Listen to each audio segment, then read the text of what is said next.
Salam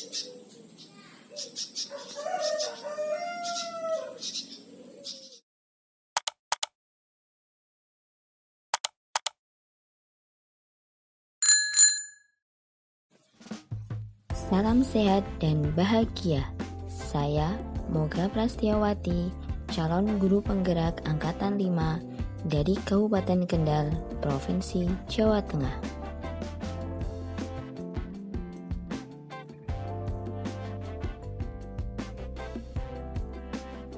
Kesimpulan dari beberapa pemikiran-pemikiran Ki Hajar Dewantoro pada modul 1.1.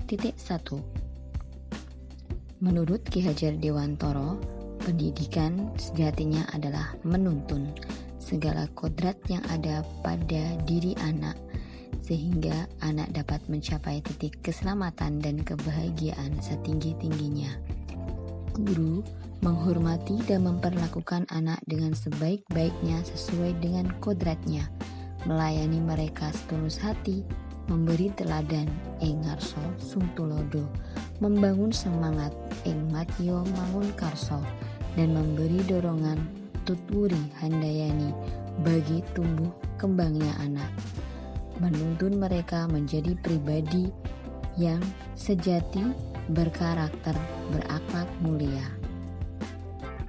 Ki Hajar Dewantoro juga menjelaskan bahwa dasar pendidikan anak-anak berhubungan dengan kodrat alam dan kodrat zaman.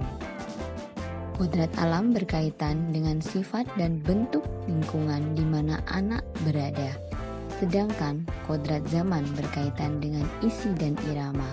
Artinya bahwa setiap anak sudah membawa sifat atau karakter masing-masing. Jadi, guru tidak bisa menghafuz sifat dasar tadi.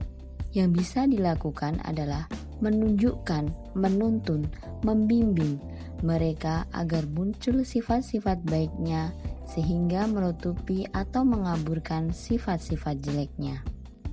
Kodrat zaman bisa diartikan bahwa sebagai seorang guru harus membekali keterampilan kepada siswa sesuai zamannya agar mereka bisa hidup, berkarya, dan menyesuaikan diri. Dalam konteks pembelajaran saat ini, yang harus guru lakukan adalah membekali siswa dengan kecakapan abad 21. Peran pendidik juga diibaratkan sebagai seorang Pak Tani. Tugasnya adalah merawat sesuai dengan kebutuhan dari tanaman-tanaman yang ditanam agar tumbuh dan berbuah dengan baik. Tentu saja beda jenis tanaman, beda perlakuannya. Artinya bahwa sebagai seorang guru harus bisa melayani segala bentuk kebutuhan metode belajar anak yang berbeda-beda atau berorientasi pada anak, tanpa harus mengubah kodrat dari anak tersebut. Guru juga harus bisa memberi kebebasan kepada anak untuk mengembangkan ide, berpikir kreatif, mengembangkan bakat dan minat mereka. Dengan kebebasan itu bukan berarti kebebasan mutlak. Perlu tuntunan dan arahan dari guru supaya anak tidak kehilangan arah dan membahayakan dirinya. Budi pekerti juga harus menjadi bagian tak terpisahkan dari pendidikan yang dilakukan oleh guru. Guru harus senantiasa memberikan teladan bagi anak didiknya dalam mengembangkan budi pekerti.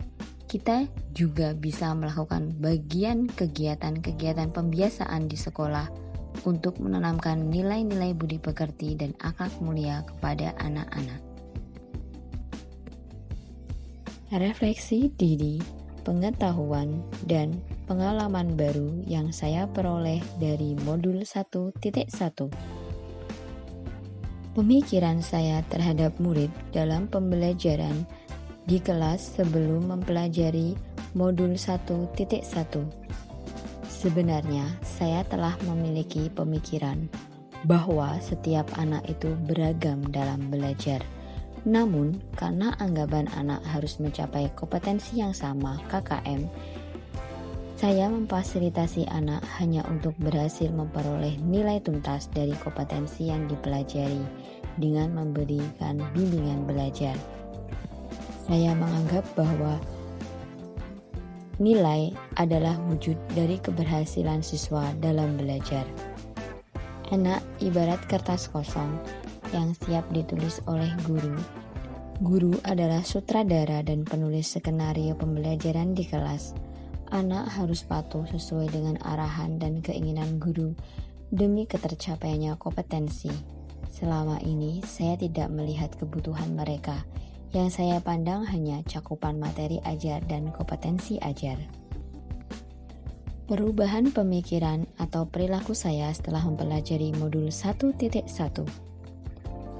Anak bukanlah kertas kosong, melainkan kertas yang telah terisi samar-samar sesuai kodratnya masing-masing.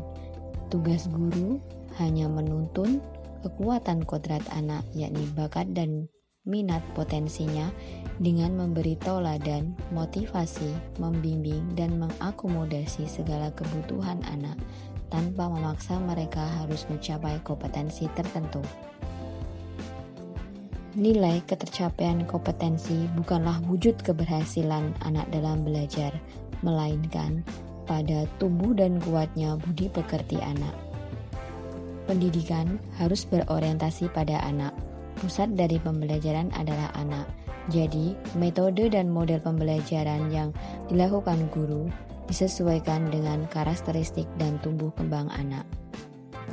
Tindakan yang dapat saya terapkan agar kelas mencerminkan pemikiran Ki Hajar Dewantoro.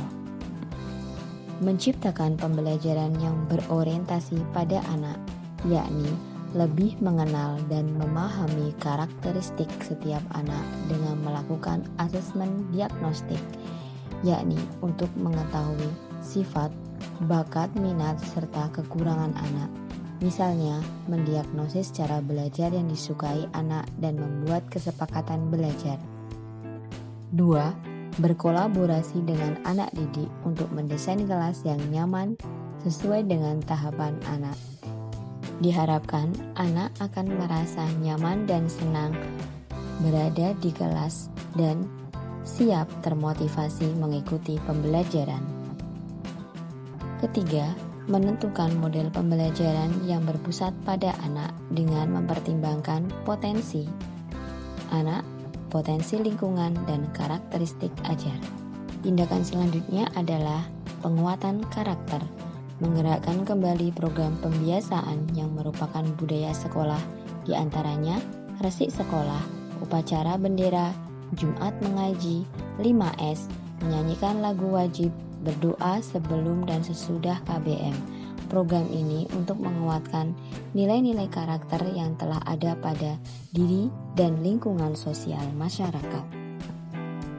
Dalam menerapkan pemikiran-pemikiran Ki Hajar Dewantoro tersebut, pendidik perlu berkolaborasi dengan menggali dan mengembangkan potensi anak didik dan mengakomodasi karakteristik setiap anak guna mewujudkan keselamatan dan kebahagiaan anak sebagai manusia seutuhnya.